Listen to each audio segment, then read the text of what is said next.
오늘 들려드릴 사연은 정말 믿기 어려운 실화입니다.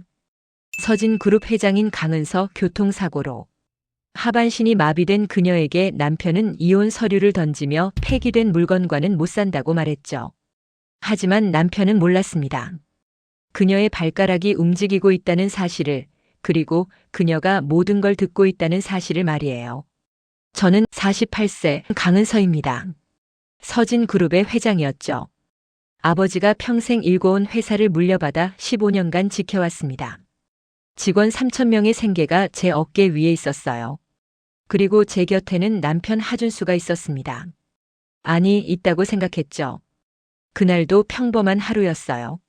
새벽 회의를 마치고 차에 올랐습니다. 운전기사가 터널로 접어들었을 때였어요. 갑자기 브레이크가 말을 듣지 않았습니다. 기사가 당황한 목소리로 소리쳤죠. 회장님, 브레이크가 안 먹혀요. 그 순간 제 앞으로 트럭이 달려왔어요. 쾅 하는 굉음과 함께 제 의식은 끊어졌습니다. 정신을 잃기 직전 저는 이상한 생각이 들었어요. 이건 사고가 아니라는 느낌이요. 눈을 떴을 때 저는 병실에 있었어요. 온몸이 납처럼 무겁고 하반신은 전혀 감각이 없었습니다. 손가락을 움직여 봤어요. 다행히 상체는 괜찮았죠. 하지만 다리는 달랐습니다. 아무리 힘을 줘도 꿈쩍도 하지 않았어요. 문이 열리고 의사가 들어왔습니다. 그는 차트를 보며 차가운 목소리로 말했죠. 하반신 마비입니다. 척추 신경이 심하게 손상됐어요. 회복 가능성은 거의 없다고 보셔야 합니다. 그 순간 제 세계가 무너졌어요. 회장으로서의 삶, 한 여자로서의 삶, 모든 게 한순간에 사라지는 느낌이었습니다. 눈물이 주르르 흘러내렸죠. 제가 평생 일궈온 것들이 물거품이 되는 것 같았어요. 그때 병실 문이 열렸습니다. 남편 하준수가 들어왔어요. 저는 그가 저를 위로해 줄 거라고 믿었습니다. 15년을 함께한 남편이니까요. 결혼식 날 그가 했던 말이 떠올랐어요. 평생 당신 곁을 지키겠다고 했었죠.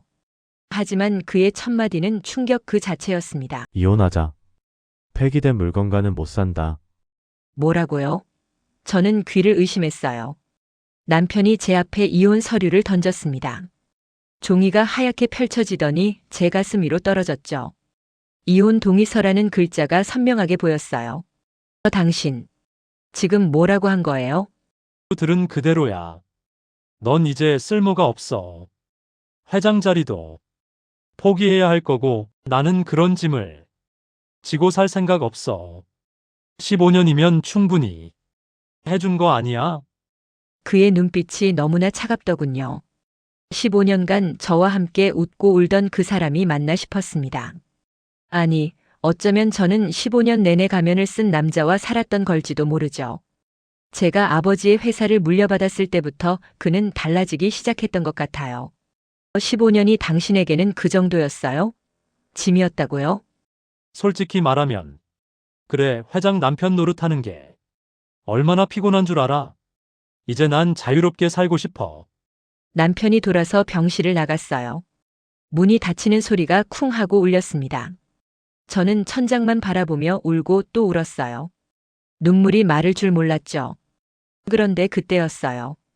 오른쪽 발가락에서 이상한 느낌이 들었습니다. 마비됐다고 했는데 뭔가 간질간질한 느낌이 있었어요. 미세하게, 정말 미세하게 움직이는 것 같았습니다. 저는 숨을 죽이고 집중했어요. 그리고 온 힘을 다해 다시 발가락에 힘을 주었습니다. 움직였어요. 분명히 움직였습니다. 엄지발가락이 살짝 떨리는 게 느껴졌죠. 희망이 보이는 순간이었습니다. 하지만 곧 병실 밖 복도에서 들려오는 목소리에 그 희망은 공포로 바뀌었어요. 남편의 목소리가 들렸습니다. 그리고 여자 목소리도 함께요. 제가 아는 목소리였어요. 전무님 정말 잘하셨어요. 이혼 서류까지 던지시다니. 이제 회장 자리는 시간 문제예요. 아직 방심은 이르지. 은서가 쉽게 포기할 사람이 아니거든. 15년간 지켜봤으니까 잘 알아. 걱정 마세요. 하반신 마비인데 뭘 할 수 있겠어요? 회사 이사회도 이미 전무님 편이고요. 두 사람이 낄낄대며 웃는 소리가 들렸습니다. 저는 눈을 감고 있었지만 그들이 손을 잡고 있다는 걸 느낄 수 있었어요. 여자는 송유경, 남편의 전무실 팀장이었습니다. 제가 직접 채용했던 사람이에요. 능력이 뛰어나서 남편 곁에서 일하게 했었죠.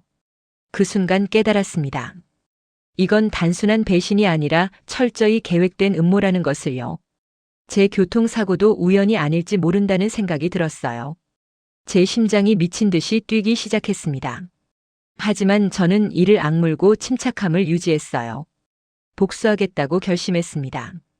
반드시요. 저를 짓밟고 올라서려는 저 두 사람을 절대 용서하지 않겠다고 맹세했어요. 일단 저는 마비 연기를 계속하기로 했습니다. 발가락이 움직인다는 사실을 절대 들키면 안 됐어요. 이건 제가 가진 유일한 무기니까요. 적이 방심할 때 반격할 수 있는 단 하나의 기회였습니다. 여러분도 구독과 좋아요 버튼을 눌러주시면 이 이야기를 끝까지 함께 할 수 있을 거예요.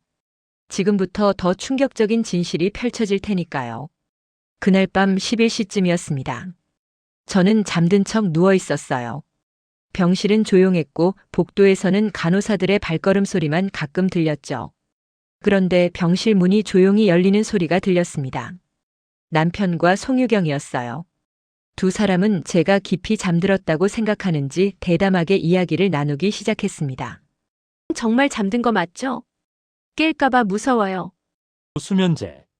탄 거 먹였으니까. 괜찮아, 한두 시간은. 깨지 않을 거야. 내가 직접 차에 탔거든. 수면제라니요.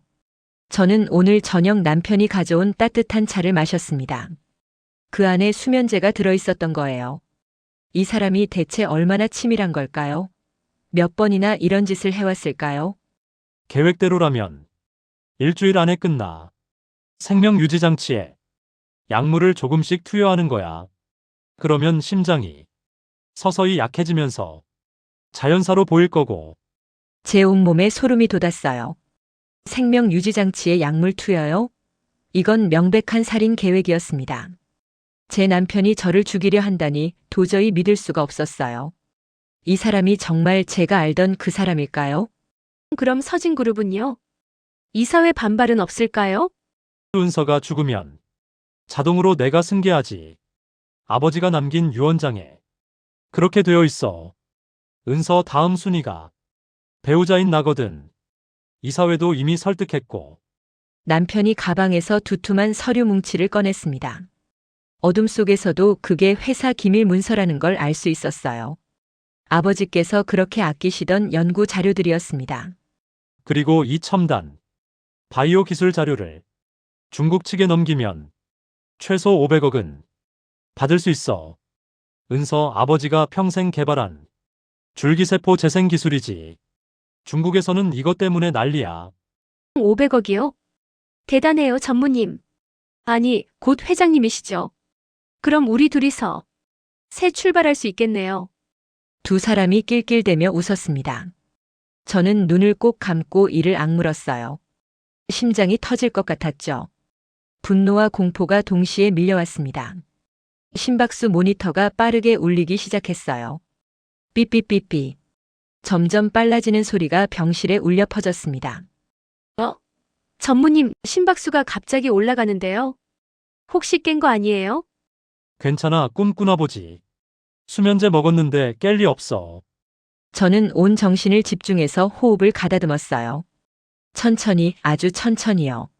마음속으로 숫자를 세며 호흡을 조절했습니다. 하나, 둘, 셋, 넷. 심박수가 조금씩 안정되기 시작했어요. 다행히 두 사람은 더 이상 의심하지 않았습니다. 일주일 후 주주총회에서 내가 회장으로 선임될 거야. 그 전에 은서는 조용히 사라지는 거지. 장례식도 조촐하게 치르고. 완벽한 계획이에요. 당신 정말 천재예요. 15년을 참았어. 15년 동안 은서 눈치 보면서 전무자리에 만족하고 살았지. 이제 내 차례야. 두 사람이 병실을 나갔습니다. 문이 닫히는 소리가 들리자마자 저는 눈을 떴어요. 눈물이 주르르 흘러내렸죠. 하지만 이번엔 슬픔의 눈물이 아니었습니다. 분노의 눈물이었어요. 아버지께서 평생 지키신 기술을 팔아넘기고 저를 죽여서 회장 자리를 차지하겠다니. 15년간 제 옆에서 사랑한다고 말하던 그 입으로 제 죽음을 계획하다니. 이게 15년을 함께한 남편의 진짜 모습이었습니다. 하지만 저는 무너질 수 없었어요. 살아남아야 했고 복수해야 했습니다. 아버지의 유산을 지켜야 했고 이 비열한 음모를 세상에 드러내야 했어요. 문제는 시간이었죠. 일주일이라고 했습니다. 일주일 안에 제가 할 수 있는 게 뭘까요? 그때 발가락이 다시 움직였어요. 희미하지만 분명한 움직임이었습니다. 저는 그 작은 희망에 매달렸어요. 이게 제가 가진 전부니까요. 다음 날 아침 물리치료사 우진이 들어왔어요. 30대 초반의 성실해 보이는 청년이었습니다. 그는 제 재활을 담당하는 치료사였죠. 회장님, 오늘도 재활치료 시작하겠습니다. 오늘은 다리 스트레칭부터 할게요. 우진은 제 다리를 들어 올려 조심스럽게 스트레칭을 시작했어요. 그런데 그가 제 발을 만지는 순간 제 발가락이 미세하게 떨렸습니다. 우진의 손이 멈췄어요. 그가 저를 쳐다봤습니다. 저는 재빨리 눈을 감았어요. 우진이 다시 제 발을 만졌죠. 발가락이 또 움직였습니다. 우진이 주변을 살폈어요. 아무도 없다는 걸 확인하고는 조심스럽게 제 귓가에 속삭였습니다.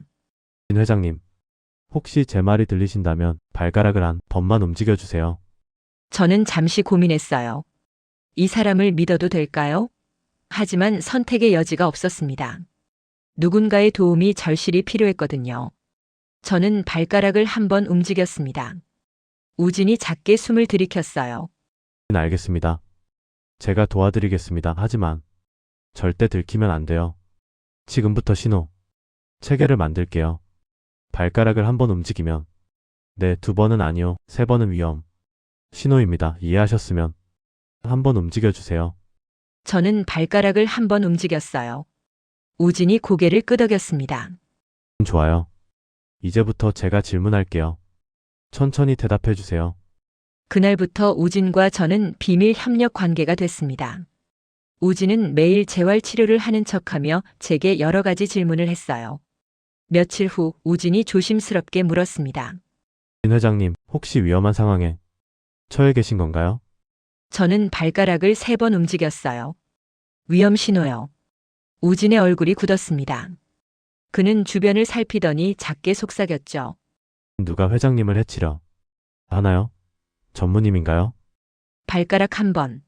네. 언제요? 며칠 남았나요? 저는 남편이 말한 걸 떠올렸어요. 일주일이라고 했죠. 지금까지 사흘이 지났으니 나흘 남았습니다. 저는 발가락을 4번 움직였어요. 우진이 침착하게 고개를 끄덕였습니다. 나흘 안에 뭔가 일어난다는 거죠? 알겠습니다. 제가 증거를 모으겠습니다. 그리고 회장님, 지금부터 재활치료 강도를 높일게요. 조금 아프시겠지만 참아주셔야 해요. 그날부터 우진은 정말 헌신적으로 저를 도왔어요.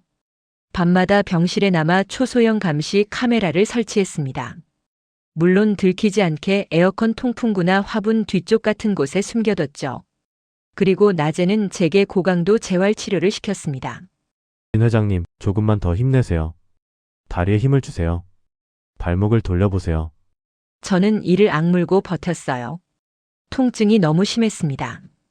마비됐던 신경이 다시 깨어나는 건지 불에 댄 것처럼 아팠어요. 하지만 신음소리 하나 낼 수 없었습니다. 남편이 의심할 테니까요. 매일 밤 우진은 제게 진행 상황을 보고했어요. 진 회장님, 오늘 카메라에 전무님과 송유경 팀장이 의료진과 이야기하는 장면이 찍혔어요.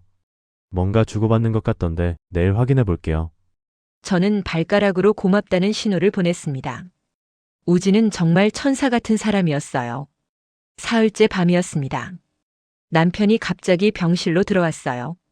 평소보다 일찍 왔습니다. 그의 손에는 서류가 들려 있었죠. 은서, 일어나. 중요한 서류에 도장 찍어야 해. 저는 천천히 눈을 떴습니다. 남편의 얼굴에는 가식적인 미소가 번져 있었어요. 무슨 서류예요? 회장 권한 위임장이야. 네가 지금 상태로는 회사 경영이 불가능하잖아.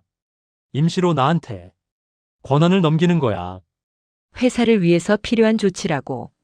권한 위임장. 이건 사실상 회장 자리를 넘기라는 거나 다름없었어요. 거부하면요? 거부. 너 지금 상황 파악이 안 되나? 하반신 마비인 사람이 회사를 운영할 수 있다고 생각해? 이사회도 다 동의했어. 어차피 네가 선택할 수 있는 건 없어. 남편의 목소리가 차갑게 식었습니다. 가면이 벗겨지고 있었어요. 저는 눈물을 흘리며 떨리는 목소리로 말했습니다. 연기였지만 진짜 같았죠. 다 알겠어요. 도장 찍을게요. 제가 이렇게 됐는데 회사라도 잘 지켜주세요. 남편이 만족스러운 표정을 지었어요. 제가 서류에 도장을 찍자 그는 서류를 챙겨 들었습니다. 그런데 나가려던 그가 멈춰 섰어요. 그리고 하나 더. 아버지가 남긴 금고. 비밀번호 알려줘. 중요한 서류들이 거기 있다며. 금고 비밀번호요? 아버지는 회사의 중요한 기술 자료와 특허 문서들을 금고에 보관하셨어요. 남편은 그걸 중국에 팔아넘기려는 거겠죠. 저는 빠르게 생각했습니다. 그리고 결정했어요. 517. 이에요. 아버지 생신이에요. 거짓 비밀번호였습니다. 진짜는 715 제 생일이었죠. 하지만 저는 우진에게 미리 부탁해뒀어요. 진짜 금고 안에 GPS 추적 장치를 넣어두라고요. 남편이 금고를 열고 서류를 가져가면 그 순간부터 추적이 시작됩니다. 그리고 경찰에 제보할 계획이었죠. 기술 유출은 중범죄니까요. 517. 알겠어. 고마워. 푹 쉬어. 남편이 나가자 저는 작게 미소 지었어요. 이제 함정이 작동하기 시작한 겁니다. 남편은 자기가 뭘 가져가는지도 모르고 증거를 챙기고 있는 거예요. 다음 날 우진이 들어왔을 때 그의 표정이 밝았습니다. 진 회장님, 어젯밤에 전무님이 금고를 열었어요. GPS 추적 장치 작동 중입니다. 서류를 가방에 넣고 어딘가로 가셨더라고요. 그리고 더 중요한 게 있어요. 우진이 핸드폰을 보여줬어요. 화면에는 남편과 송유경이 생명 유지 장치 근처에서 작은 약병을 주고받는 모습이 선명하게 찍혀 있었습니다. 날짜와 시간까지 정확하게 표시돼 있었어요. 이거면 충분한 증거가 됩니다. 살인 교사죠. 드디어 모든 증거를 확보한 겁니다. 교통사고 조작, 살인 계획, 기술 유출 시도. 이제 주주총회만 남았어요. 주주총회 당일이었습니다. 저는 병실에서 휠체어에 앉았어요. 우진이 제 다리를 감싸며 걱정스러운 얼굴로 물었죠. 회장님, 정말 괜찮으시겠어요? 해야죠. 이게 마지막 기회니까요. 저는 일주일간 필사적으로 재활했습니다. 완전히 걷지는 못했지만 몇 걸음 정도는 가능했어요. 그걸로 충분했죠. 우진이 휠체어를 밀고 회의실로 향했습니다. 복도를 지나며 직원들의 수군거림이 들렸어요. 회의실 문 앞에 도착했습니다. 안에서는 남편의 목소리가 크게 울려 퍼지고 있었어요. 서진그룹이 새로운 시대를 열겠습니다.